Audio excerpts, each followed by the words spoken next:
Pascal Ladoko, bonjour.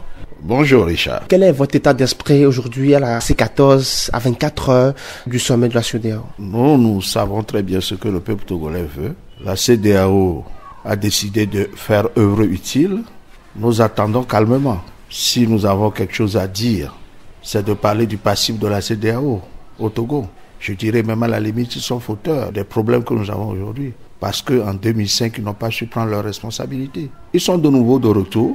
Nous espérons qu'ils ont eu le temps d'évoluer. S'il advenait qu'ils viennent encore nous dire quelque chose qui est incompatible avec la volonté du peuple togolais, ils nous auront trucidés et ils emporteront la lourde responsabilité. En fin de semaine dernière, une délégation de la C14 était à Accra pour rencontrer le facilitateur. Qu'est-ce qui a été dit? C'est la C14 qui a demandé à rencontrer le président Gadeye pour insister sur ce que veut le peuple togolais. Donc c'est ce pourquoi nous sommes allés là-bas. Et nous leur avons dit clairement ce qui ne peut pas ne pas être. Et nous espérons qu'en tant que facilitateur et voisin direct du Togo, il aura compris et qu'il jouera sa partition dans l'intérêt du peuple togolais et de la sous-région. Monsieur Adoko, en toute franchise, sans langage politique, est-ce que vous croyez aujourd'hui à la CEDEAO? Ici, nous sommes en politique. Mais nous estimons que quelqu'un qui avait fait une lourde faute dans le passé et dont les survivants sont encore là aujourd'hui, peut-être cette personne a-t-elle décidé de se repentir et de réparer le tort qu'il a fait aux Togolais. Parce que le sujet porte sur la même personne. Cette même personne qui a fait un coup d'État militaire, un coup d'État constitutionnel et un coup d'État électoral qu'ils ont cautionné, c'est cette même personne qui, 13 ans après, refuse de faire les réformes et veut s'accrocher indéfiniment au pouvoir. Et nous espérons qu'ils sont là pour réparer le tort. Alors Pascal Adoko, qu'attendez-vous aujourd'hui de la rencontre des chefs d'État de la CEDEAO qui se tient ce 31 juillet dans notre capitale? Je sais que c'est une messe ordinaire pour la CEDEAO, mais ce qui est important pour les Togolais aujourd'hui, c'est parce que une feuille de route concernant mon pays, notre pays, le Togo, est à l'agenda.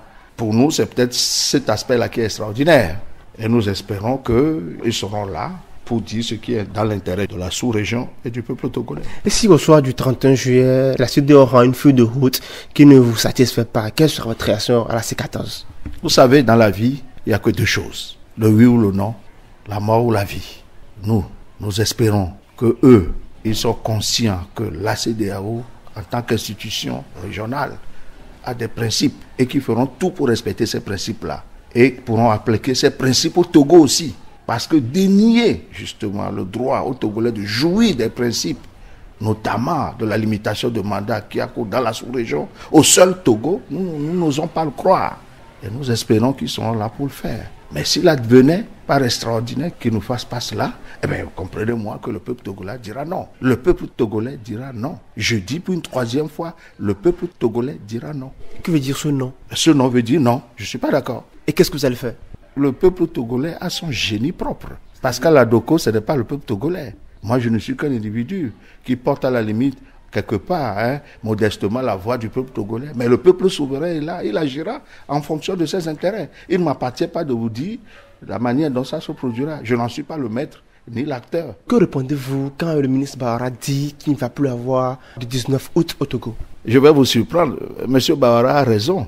Parce que le 19 août a pour cause le gouvernement dont il fait partie. Et puisque ce gouvernement va disparaître le 31, il n'y a plus de raison d'attendre un 19 août. Pour moi, la réponse est claire.